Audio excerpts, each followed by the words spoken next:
Okay, everyone, welcome. As I said, my name is Tim Richter. I'm the president of Canadian Alliance to End Homelessness, and I'm joined by Zane Velji from Northweather and our very special guest, Olivia Chow, who we'll introduce in just a second. Zane, if I could get you to flip ahead. Just want to do a brief introduction, so I'm going to talk a little bit about what we're here for today and where we've been over the last little while with the Recovery for All strategy, and sort of set out where we're looking in the next few months.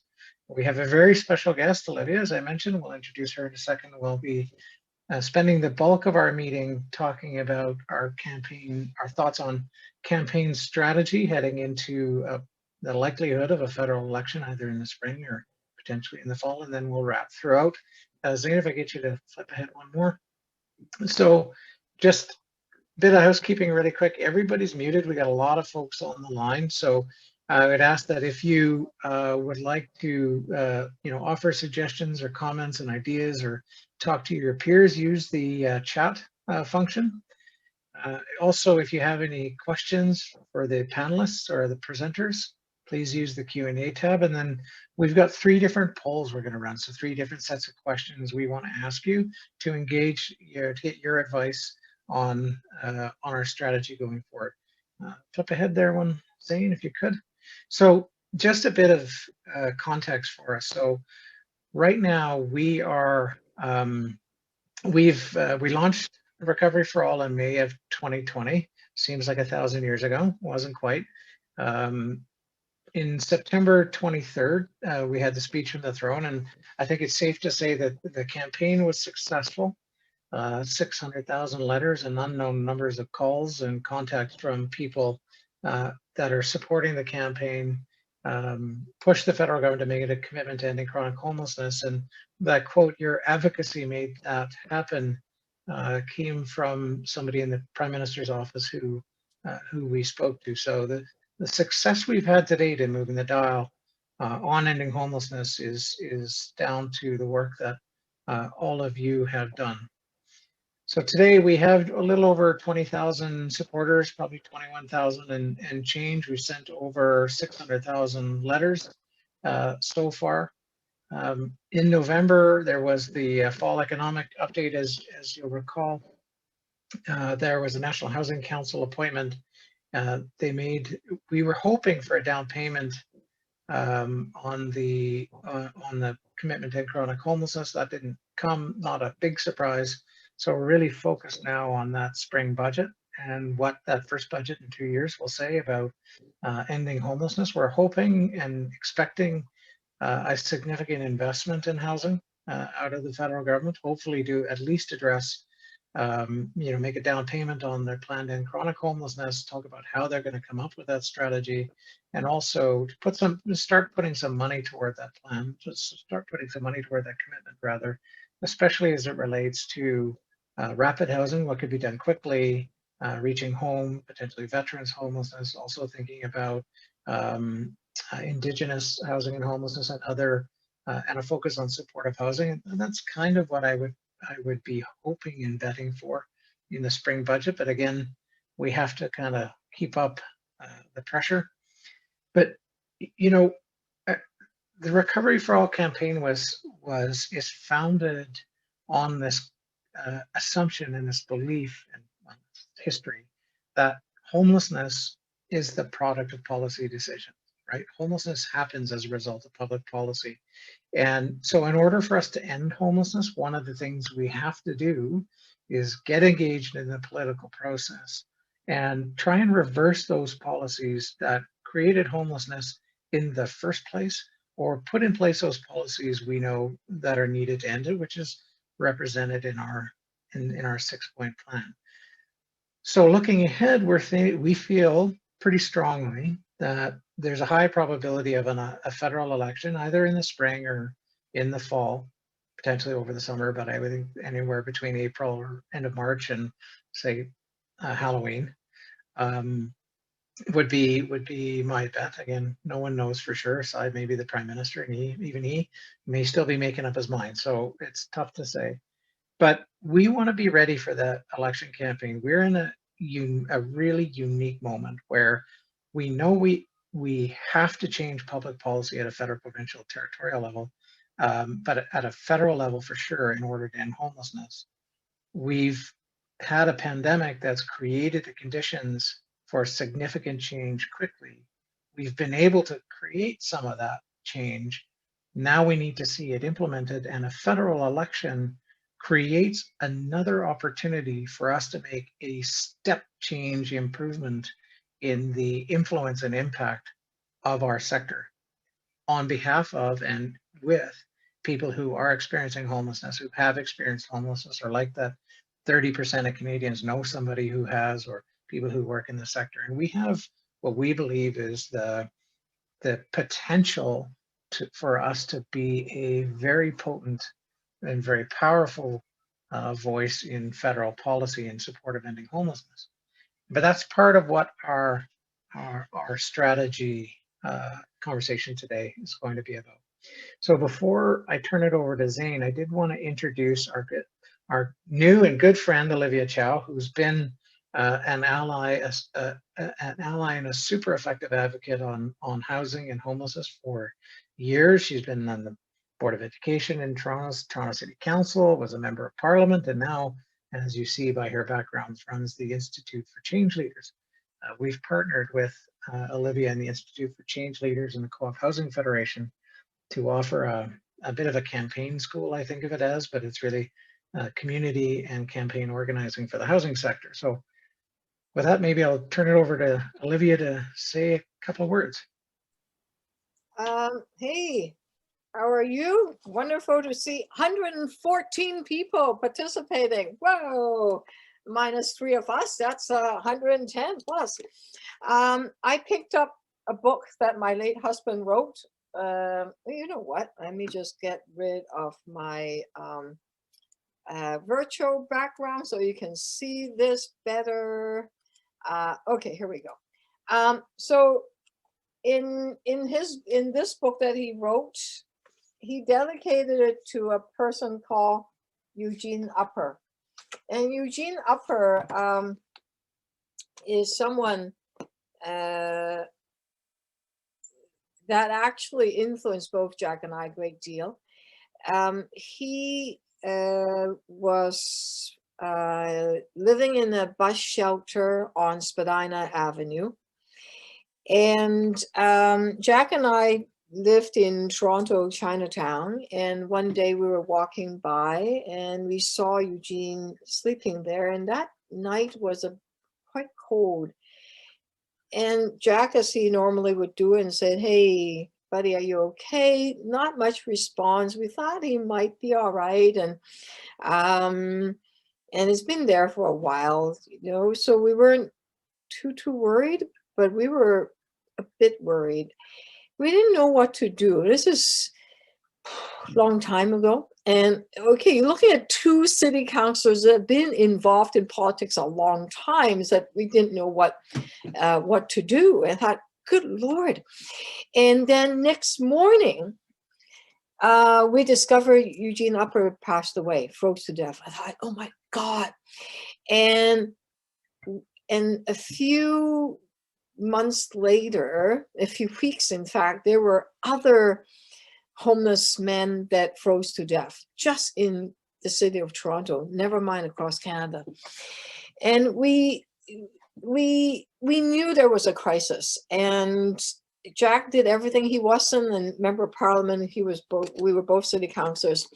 And we had the federal government at the time, and it started with the city of Toronto declaring that homelessness is a national crisis, and forced at that time we had a very flamboyant mayor called Mel Lastman. He basically went after the government saying, show us the money, where's the money, where's the investment? And Jack wrote the book. It's called The Making and Unmaking of a Crisis. It is, as Tim said, it is the making of a crisis. And yes, we can unmake it. It is doable. My own personal history, my dad has mental illness because he was physically abusive to my mom, we moved out, but he lived by himself. Had I not provide a lot of personal support, he would have been evicted. He would be on the street. He would be one of the Eugene Upper, other, it could be Eugene Chow instead of Eugene Upper. His name is my son. And, it affects all of us in many, many different ways. But thank God, my dad stayed in his apartment, even though he was feeling pitching in his balcony, and he faced eviction several times. I was able to mediate. But making the long story short, it is possible to create affordable housing. It is just a political will. You and I, all of us in this moment in time that are in this place called Zoom, knows that. We know there is hope. We know that in 1972, when there's a minority government, at that time, the NDP leader was David Lewis. The prime minister is Pierre Trudeau, the elderly Trudeau, the older Trudeau. And because of minority government, they created a national housing program. And there are affordable housing around me that were created because of that time, that program. Cooperatives, subsidized housing, where people all come together, live in a community without ghettos. There wasn't homelessness. There weren't people freezing out in the street, or that they had overdosing because a mental illness, etc. It's doable. And there's something unique about this moment. Something happens to politician brains. Trust me, I'm a recovering politician, 30 years of it. I'm still recovering. They all of a sudden listen when their job is on the line. And I saw today, I flipped up my national news watch. It said, Liberals held a virtual election readiness 2021 kickoff call with caucus ridings and campaign managers last week. I don't have to read you the entire article, okay? It's written by Abbas Rana. So they held an unofficial kickoff. You know what that means? That means the Liberal Party, which is the governing party, which is Justin Trudeau, our prime minister, is ready to go. And all of a sudden, they're going to be listening to you and I, the housing advocates. And this is the perfect opportunity for us to say, we don't care which party gets elected. We want you, my employee, because we, the voter, is the employer. We want you, the elected representative. If you want my vote, you have to not just talk. My God, I've lived through too many years of national housing program. We have a strategy. Oh, don't get me started. There are certain research reports. Oh, there are more reports, and there's a study. It's in a pilot project. My God, stop it. Put in the actual dollar and trust the community to build it. Whether it's cooperatives or whichever format, we've done it before in the 70s and 80s and a little piece of it in the 90s. We can do it again. We know how to do this. Come on, just invest, and it's political will. And this is the perfect timing. I urge you to come with us, join the team. It's exciting, and capture this moment, because now is the time. It's urgently needed. Let's do this. Well, I don't think we need much of a webinar anymore, Zane. I think you're done. You're off. Yeah. What sort of opening act is this? How am I supposed to follow this? This is excellent. But Olivia, you're absolutely right. Like this is a moment in time, and as you've said, and you well know, the crisis was made by policy, right? It's a man-made, well, largely man-made, say person-made, but it's really a man-made crisis that we can unmake, right? and this is our opportunity. But the trick is, you know, for us to engage in the political process differently. For a long time, charities were restricted. So charities like ours would be really gun shy about getting engaged in the political process. I've been around politics for longer than I care to admit, and I'm in recovery as well as Olivia. Didn't put my name on any yard signs, but it's a similar club, really. But we need to get comfortable with engaging in the political process, right? Engaging in elections, engaging with MPs. That'll be the key to unmaking this crisis. And so what we're going to talk about a bit today is how are we going to engage? How can we do that? One of the things we've done, as I said, is partner with Olivia and her Institute for Change leaders and offering a course. And that course, a big part of that is really about how to do that grassroots organizing. What we've done with Recovery for All is really a digital-led campaign. So lots of letters, lots of cards, lots of tweets, lots of social media, lots of mainstream media stuff. But the next step, the next step in the evolution of this is to get engaged in that grassroots advocacy, to develop and exert the power that our sector can have. And so with that, I'll turn it over to Zane. He's going to tell us how we're thinking about that process right now and how you can get engaged and to get your opinion on some of the strategies that we're talking about. Awesome. Thank you, Tim. And thank you, Olivia, for that that really inspiring message. Before I continue, Olivia, I don't know if you wanted to mention even a word or two about the course itself. I know we're partnering with you on this for the housing sector, but you've run this course for several different, organizations in the past and sectors. So maybe if you want to just speak to its power and what you've seen from it, knowing that there's the group of folks here that may not be registered and that could be interested. Mm-hmm. Well, first thing is there's no shortcut. Yes, we need the on the air campaign, the media messaging, the social media, all of that.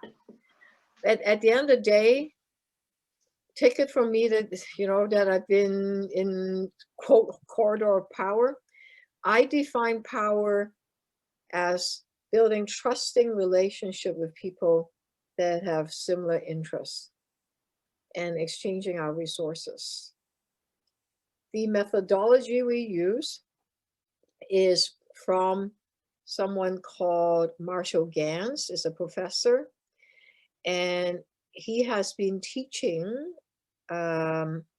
community organizing, political organizing for 30, 40 years. He was the mastermind behind Barack Obama 2008 campaign and 2012 campaign. His methodology is what Stacey Abrams and a lot of people learned 2 or 3 years ago, and you're seeing their impact in the States where they are building relationships, having house meeting, having virtual phone calls, and building and building and building, and winning states, swing states like, what? In Southern state? In, Georgia? What, really? So it's been proven effective. What it is the story that impact on me and why am I called to become a leader or a change agent? What is our collective story, right? How many Eugene Uppers do we, what's their story and why we must act now? Where is hope and what can we do together? So we teach on how to use our story, how to use our collective story, what action we need to take, how to recruit volunteers, how to keep volunteers, grow our volunteer, not shrink, grow it, not burn them out, build a team that has distributed power rather than one single big person in the middle, distributed power, teamwork. What is our strategy? What is our theory of change? Well, let's not just think strategy and tactics are the same thing. No, they're different. Okay, what's the difference? Who are our allies? Who are our opposition? What is our timing? How do we come together and form an action plan? And who does what by when? And what is my personal commitment? How many people am I going to reach? How many The goal has to be measurable. So all of that we do for an 8-session course, including how to lobby, canvass, and all of that stuff. Tough stuff, but stuff that we have to do in order to win people over and have a huge influence in the upcoming election. Oh, wonderful. Thank you, Olivia, for that incredible summary. You know, I think I would use Tim's statement at the top, right? We are at quite a really interesting intersection, not just with the moment in time that we live in, but the fact is, on a more tactical basis, we've got these caps lifted on advocacy work. We've got this parliament that's been receptive, and this course now we feel like is just incredibly well timed for whether it's a spring or a fall anticipated federal election. So that if you've ever thought about thinking about, you know, how do you get involved, what this could look like, how do you use some of the best practices of political campaigning, digital strategy, grassroots strategy, a course that kind of takes you through 8 weeks as to what that looks like from a theory, but also from a practical perspective as well. So we're incredibly excited to be partnering with Olivia on this course in this campaign school.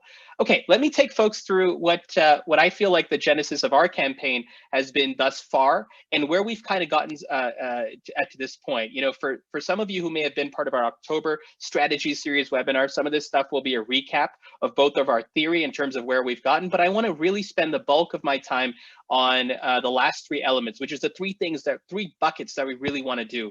And then from there, we're really open to questions and dialogue. So please keep that coming on the chat and the Q&A. And I'll do a couple of polls thereafter just to kind of understand what's been working for you, what hasn't been working for you, and and out of the list of things we're considering, what you feel like you may have a proclivity towards as well. So to review where we've been at, I start here as a philosophical point, which is this quote by FDR, which is, "I agree with you. I want to do it. Now make me do it." And this is the quote of campaign strategists and advocates everywhere, which is, we are in a parade building exercise. We are in an exercise where we've got political parties and a governing party as it stands right now that has shown a proclivity for wanting this to happen. Our whole campaign goal has been to showcase that Canadians from across the country, not just housing sector advocates, but Canadians writ large from across the country, want to end homelessness as well. That this is something that is supported by a lot of people across the country. And so what we've ultimately done is try to take this quote to heart and say, how do we create and use people power, the voice and the time and the dedication and passion of everyday Canadians to showcase that they care about this as well. And that's been the focus of our campaign. And when we get someone into our campaign, we wanted to use this concept of people power, understanding that everyone has a voice, the ability to talk to their networks, the ability to have trusted people around them that they can speak to and influence. We know that everyone has that influence.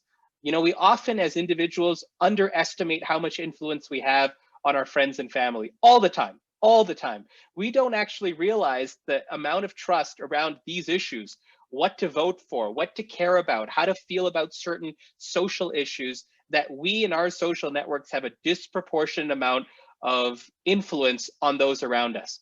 And so to really ensure that we are confident in the fact that we're not Instagram influencers, but we're absolutely influencers of folks in our social network, that we have that level of trust with our friends, our family, and that if we use our voice to talk about what we care about, that those around us may not engage right away, but they'll certainly notice. And when push comes to shove, they're going to look at you directly, indirectly, and subconsciously as someone that they trust in terms of things that they should think about and things that they should get involved in as well. And we know that works through the research and through long, tenured histories in doing work in and around this advocacy space. We also know you have networks.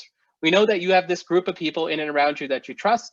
And finally, you represent what decision makers care about. This is that concept of everyday Canadians, right? The folks, some of you may have found us through our Recovery for All campaign. They have sent a couple of emails and are now wondering what else to do, how else to elevate that engagement. You may have come from the housing sector. Wherever you've come from, welcome. But B, secondly, you represent what our political parties want. They want people who care about issues, and you're helping not just our cause, but you're helping us telegraph a real outcome by positioning to decision makers that we are not just, Olivia, Tim, Zane, and a couple of housing sector advocates. We're the three of us plus 20,000 plus what we believe hundreds of thousands more of who've either had lived experience with homelessness, know someone who's had lived experience with homelessness, or aligned to us in our values. That's our parade. So we're just getting started building it today. And you're on the ground floor, quite literally, of what we think is going to be a real movement. But now we want to take the iterative steps to kind of grow that movement overall. So let me quickly summarize some of the things that we and more specifically you've been able to do to date. We launched our Recovery for All campaign in May. We were trending when we launched our campaign, number 4 in the country for the first week when we launched on Twitter. So excellent launch. We put together our 6-point plan and what we're looking for in the speech from the throne and the budget. We put out a report that ultimately concluded that we would be saving significantly more money by ending homelessness once and for all than we currently do by managing the crisis, and that this pandemic should be the cloud cover and the opportunity and the inflection point we need to fundamentally end it. We also showcased that it was immensely popular.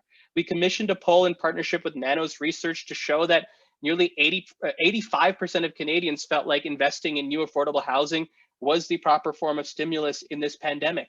We had 7 out of 10 Canadians feel like this was an urgent matter. And we concluded, in almost a sobering manner, that 36% of Canadians have been homeless themselves or know someone that has been. And Tim, correct me on the number, but that's close to 2 million, 1.5, 1.6 million people in this country have had lived experience with this crisis that many, many are facing right now at some point in their lives. So when we look at that, we see the opportunity to showcase, to telegraph to our decision makers that this is not something that affects a very small amount of people. This is something that, with its ripple effects, represents and impacts literally millions and millions of people in this country, which is why we are so excited to see the policy outcome, but also excited to have the parade of folks build so that we can get to that policy outcome. Along the way, we've accumulated more than 20,000 supporters. We've sent over 27, when we apologize in a sense for all the emails about all the campaigns, but because of those emails and because of those letter writing campaigns, we've sent out 600,000 letters to our decision makers, which has meant that their inboxes have been flooded, which is what we've wanted in some ways, which meant that everyday Canadians are communicating with them saying, I'm putting my hand up and saying, I care about this issue. And just your act of doing that and your act of telling your friends and family to do that has not just gotten us to that impressive sounding number, but it's gotten us to that quote that Tim said earlier, which is advocacy made this happen. By dialing up the temperature, by dialing up the volume on people in this country who want homelessness to end, we've been able to get it on the agenda. And now we've got work to do, right? And I want to talk to you about how we kind of extend that work going forward. And 1.5 million views on our videos overall as well. So thank you for sharing and promoting those as well. Here's what we want to do going forward, the 3 major buckets that I'd like to quickly talk about. And the first one is we want to do what we call building a ground game. We want to take this exercise that we've had online and a digital environment, and we want to move not just everybody, but we want to move some of that attention and time to building out a ground game. Tim made a really good point earlier, which he said policy has created this problem of homelessness, and by policy we can change it. Well, underneath that, it's the politics that have ultimately fueled and gotten us to this problem, and for us to be able to solve this problem, we need to play in politics. We need to play in modern campaigns. So while the political parties will tool up and set up their modern campaigns during this election cycle, our ambition is very simple. Can we do a version of that ourselves? Can we be the political campaign that is out there for housing? It's an ambitious goal. I totally agree, but we feel like we're at this unique moment that the investment in the time and the resources to get us there is going to pay dividends, and hopefully, knock on wood, get us to a point where we can be in a better position to solve this problem once and for all. So that involves building a ground game. Just like a political party has people knocking on doors, collecting data, dropping off lawn signs, we want to do that. We're not going to play everywhere in the country. We want to play as many places as we can. If you feel like that's something you're interested in, that you may not be able to put your hand up and say, I want to support one of the political parties, or if you're already doing that, but want to help us out as well, we're going to be out on the ground. We're going to have lawn signs. We want to hit doors. We want you to go talk to your friends and family. You know, the big asterisk on all of this is the pandemic, right? What that means on that ground game. But we've got that ambition. We want to be out there. We want to be visible where this election will be won. That's the first thing we want to do. Door knocking, lawn signs, street teams, going out, getting to know one another in your neighborhoods, and trying to move votes on the positioning of housing. Secondly, we want to create an organizer army. We're not ashamed of this. This is why we've partnered with Olivia and her organization as one of those steps. We want to grow a group of people that online can at any moment in time say, yep, we can help push this message out. We can help organize our friends and family. We can host little Zoom meetings with our friends and family and have maybe one of us come and talk to you about the campaign. You know, we've got many options, very exciting options about what we can do, but we want to create this army of folks. So if you feel like you've got a couple of hours to give, you're interested in being on a political campaign for housing, an organizing campaign for housing, we could use you, because we want to grow this army. And we want folks that want to enter with us on the ground floor. And we think this is really, really exciting to be able to have a campaign-like army of folks that are communicating online, offline, to their friends and family, on social media, through email, helping us get the message out, ensuring that more of our leaders and decision makers get to see it. And then the final thing is we want to introduce something called relational organizing. Olivia alluded to this as one of the core organizing principles. And I'll spend a few seconds on this because I think it's really, really important. Relational organizing is in its simplest form is a very old school but unbelievably effective, and I think under-leveraged way to organize, which is a culmination of a lot of things I've said before, which is you as an individual have an unbelievable amount of influence on those around you. And how do we ensure that if you're interested today in helping us out, if you're interested in a couple weeks or a couple months helping us out, that we can have the right tools for you so that you can come in as someone who wants to support, but you can actually be a campaign manager for your social network, for your friends, for your family, for your friends on social media around the country. We want to give you the tools to do that. And we also want to give you the community to ensure that you're not on an island alone, that you're not doing this alone. One of the best things of a political campaign or in a campaign is obviously the outcome. And I think a lot of us, just by being on this call in the afternoon or the middle of the afternoon, the evening, depending where you are in this country, shows us enough that you're interested, 100%. But it's often who you get to do that journey with, who you get to be on that path with. And I know the pandemic has kind of eliminated some of the traditional ways to do that. We want to create some non-traditional ways, some emerging ways to do that, to create a digital community of you folks. I'd love to get to know who the 124 of you are behind this webinar. And I'm sure many of you would love to get to know each other, because if you've committed so much of your time to the value systems that you believe in, we feel like that if you meet, if you get together, if you have a digital platform to connect, that the sparks will fly, the organizing capacity will increase. And so the course that Olivia and her team are offering are part of that. This relational organizing is part of that. We want to get you to a point where you could get to know one another and ensure that if you want to engage, that you have the tools to engage your friends and family and those around you in your social network to talk about this critical issue. So maybe I'll close with this. You know, it started with policy. We need the right policy changes to end homelessness. Where I think we can really make an impact is as the political parties tool up for their campaign, we tool up for ours. And so our light sell on this webinar is, if you're interested, we've got pathways for you to engage. We'd be more than happy to have you engage, and I'll ask you some poll questions that can, figure out your engagement, and we'll be in touch thereafter, absolutely. But maybe I'll leave it there and kind of move into a couple of poll questions I wanted to do.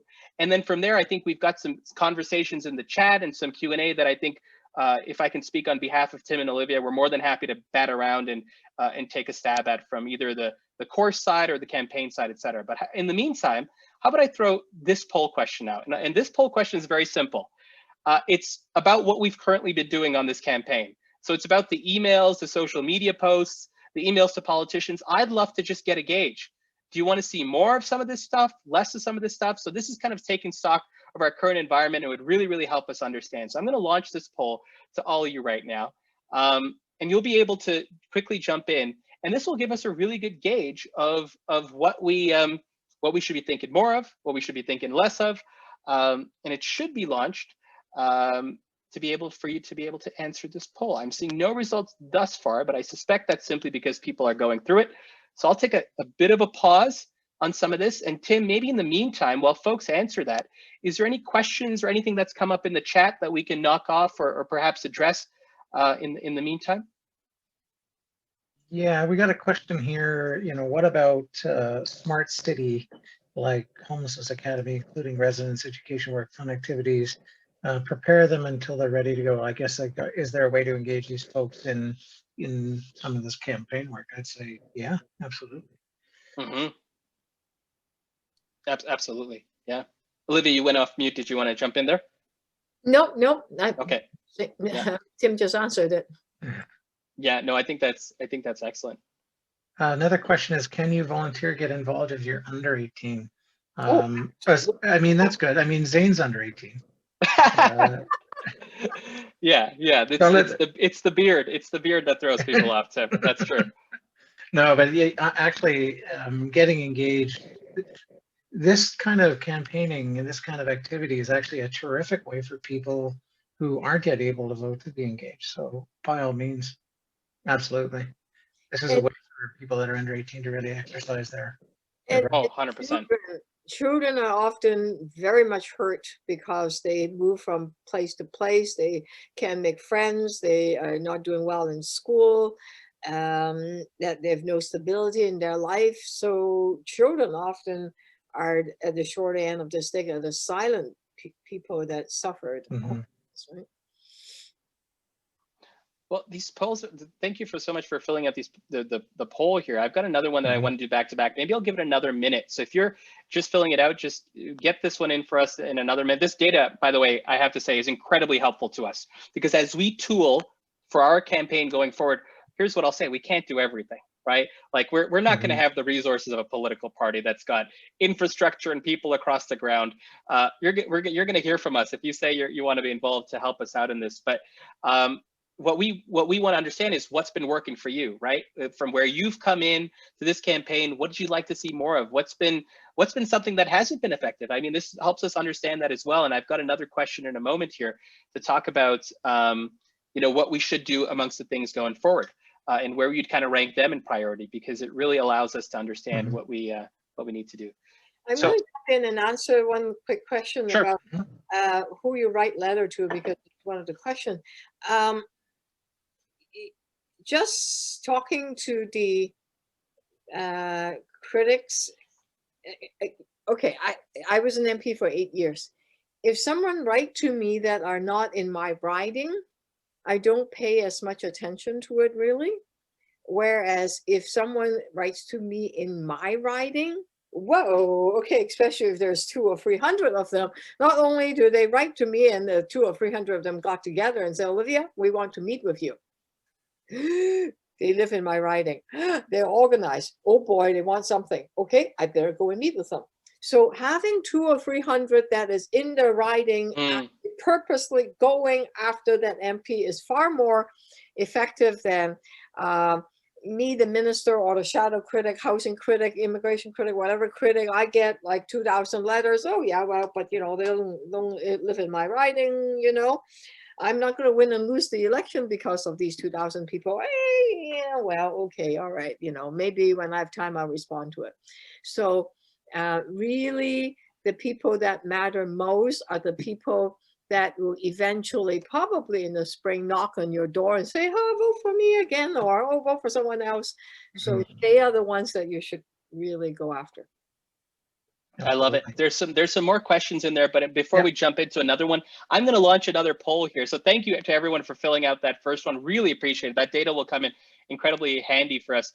This next poll is very similar, but about what we should do going forward, and where you'd rank that. So on a 1 to 5 scale, we've got campaign text messages, virtual rallies.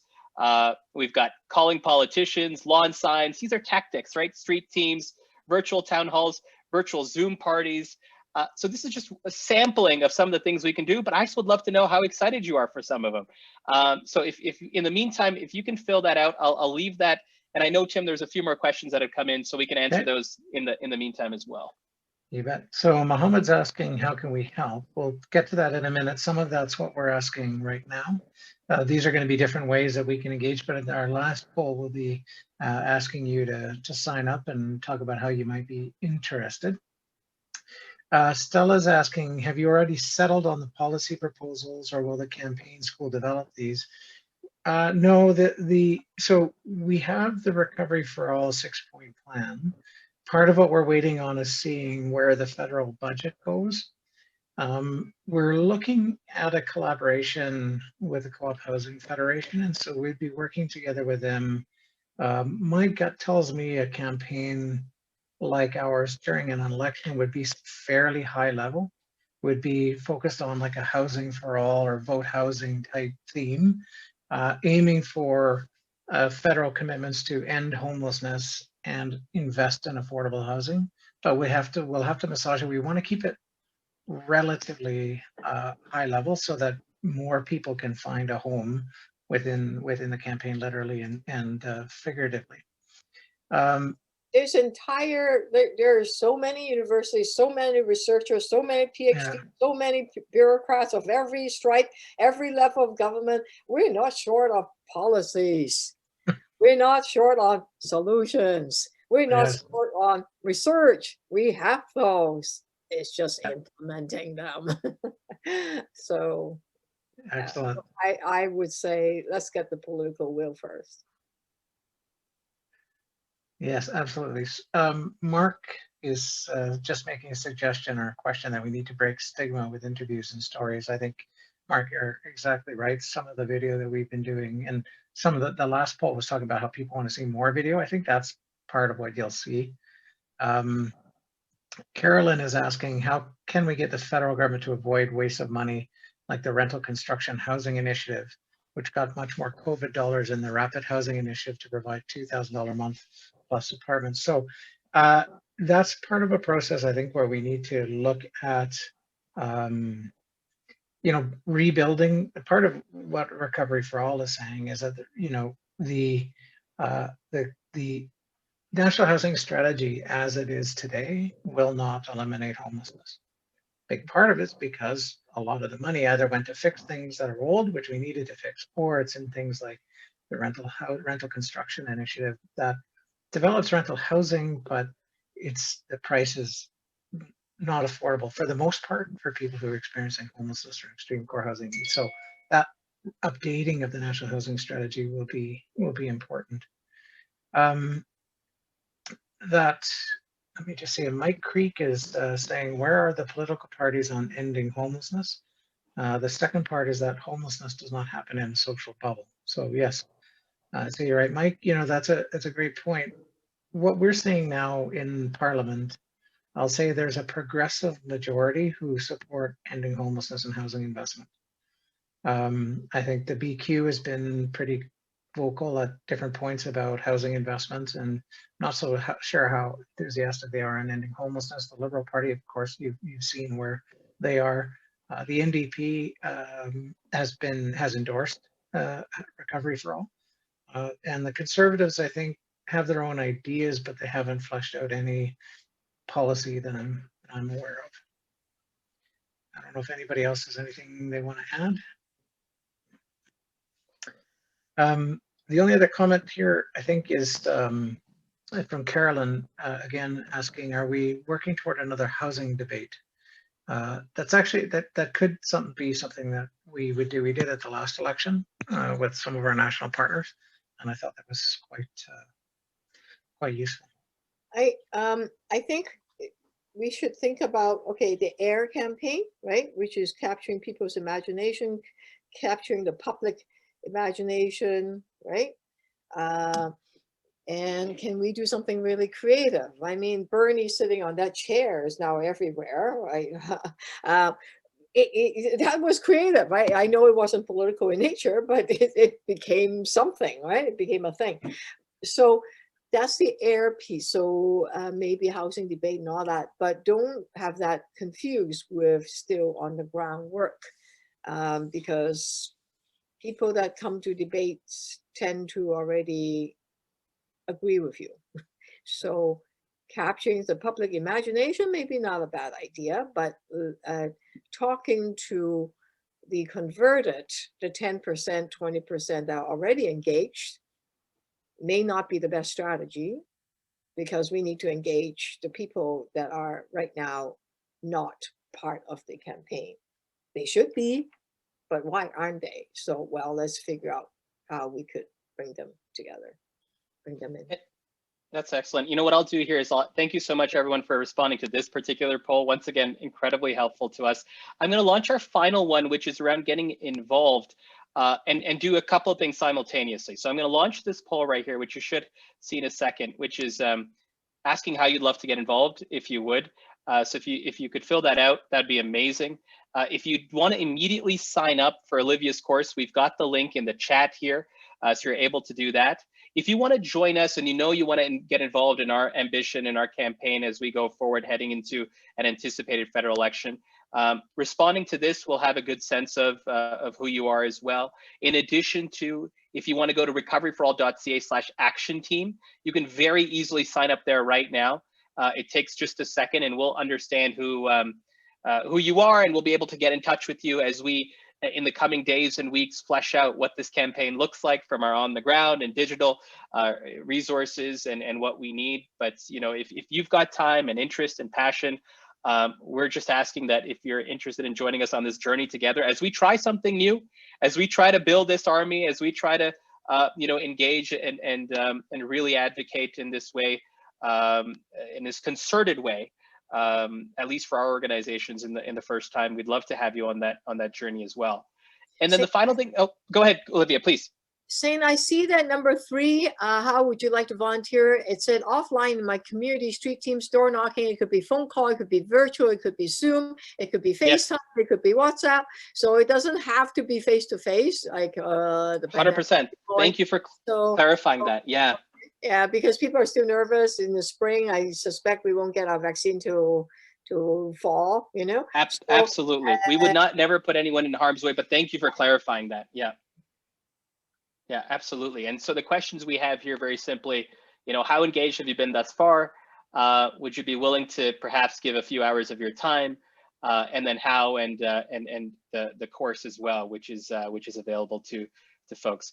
With the time remaining, we could certainly answer a few more questions as they come in. The one final thing I would add, you know, is if you are percolating right now with an idea that you haven't heard from us, something that's been in the back of your mind that you feel like, you know, they should do this. Why don't they do this?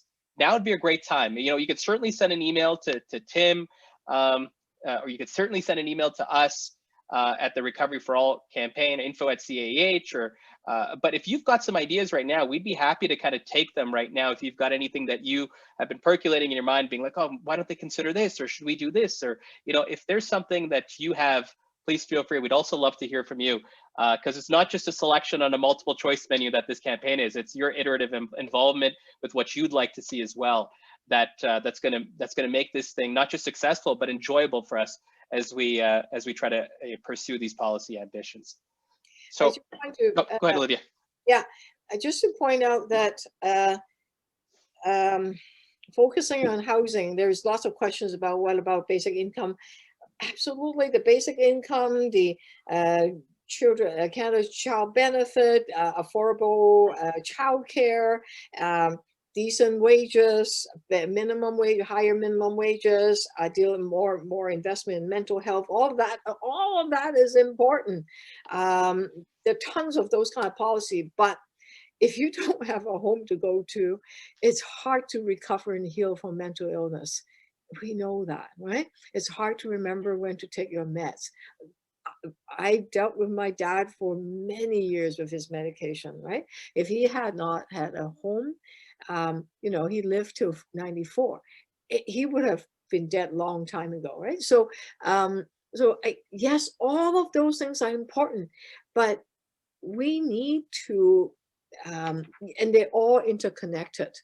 And if we could get something going in one thing, it will help many things else. So, and the strategy to get politicians to listen to you, to actually do the right thing, all of these are connected. And if they listen to you on housing, they'll have to listen to you on investing in mental health and affordable childcare, etc. Well, and imagine, 36% of Canadians have either been or experienced homelessness at some point in their lives.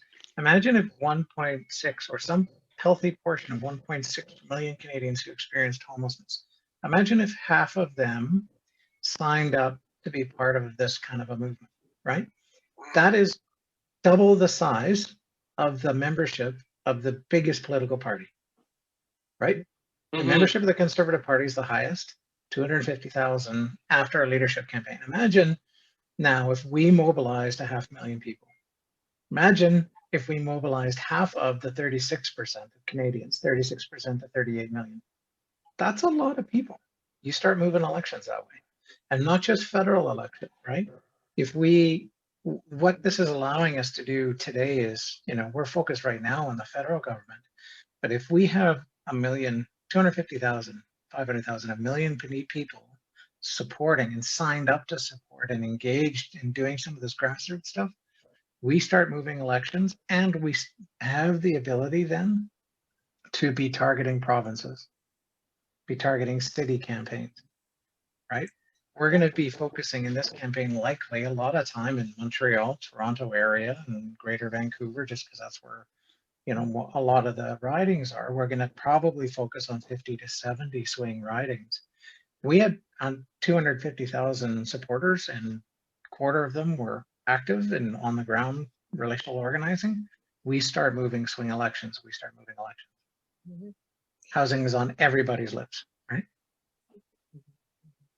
And it's been done before. The campaign for equal families, like gay marriage, for example. We're one of the first country in the world that managed it. And it was a very, very focused campaign. In fact, I used the campaign for equal marriage to teach strategy because one of my best friends was part in the core group of managing that campaign. It's been done before, we can do it. Exactly. Eric raises a really good question. He said, what role do people with lived experience play in the building of this army?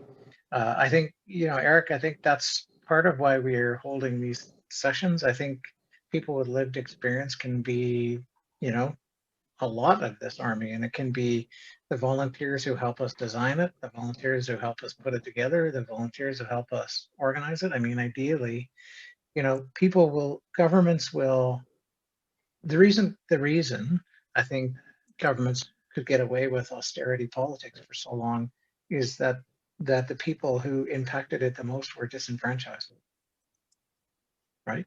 And so now what we're trying to do is create that army from the ground up, and make sure that people who have lived experience of homelessness are finally heard in the halls of power, and those numbers matter, right? Just looking here, see if there's other question. The dates and times for the course. So the course starts the 9th of February and it runs, Olivia, correct me if I'm wrong, is it 6 p.m. Eastern for 2 hours online? Yep. 6 So to 8 Eastern time. Yeah, and that's every Tuesday, Every starting Tuesday. February 9th. Yeah. And so that answers another question about the number of hours. Let's just see there. So I'm not going to go into the policy type questions just because we don't have a ton of time and we don't really have our sort of the policy part of this developed. Perhaps we'll do that in a different meeting.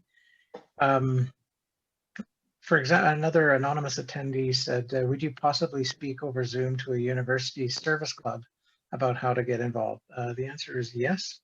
We're meeting with lots of different university crowds, including like medical students and others. So more than happy to.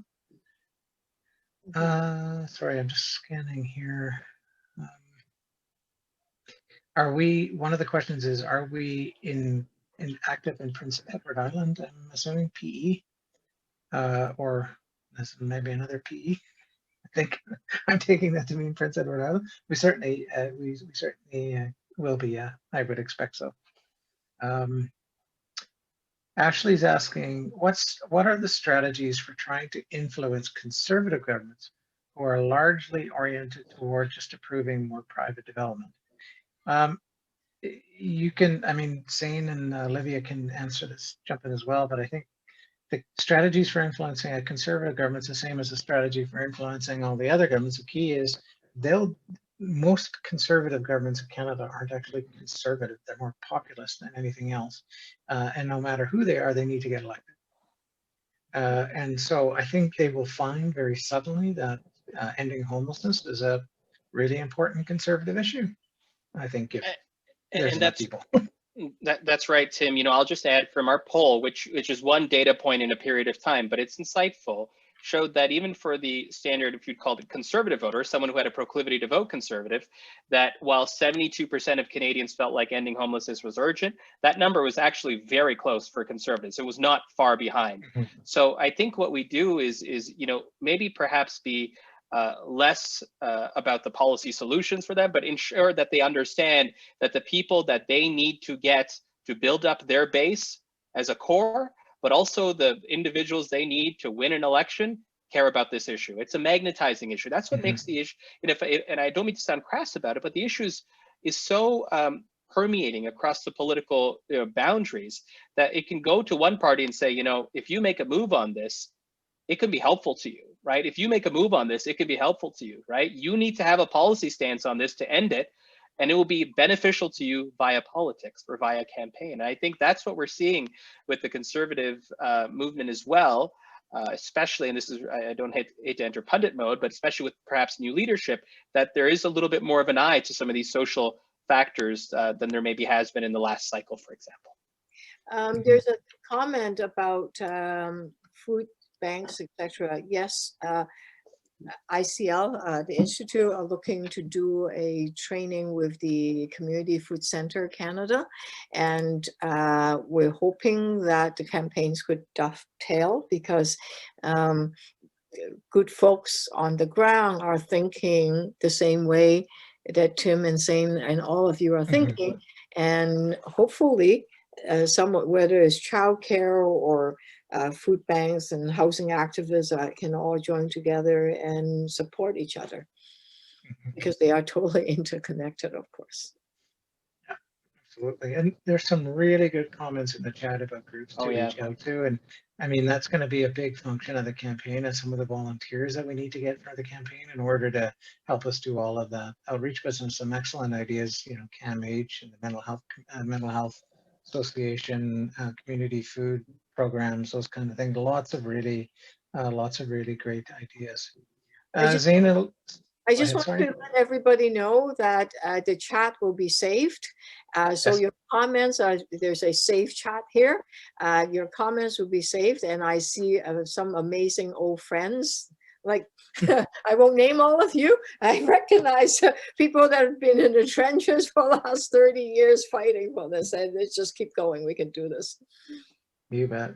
Well, we're up against our time. I just wanted to say a special thank you to Olivia for joining us today, and to Zane for running us through this. I wonder, Zane or Olivia, any last words before we sign off for the day?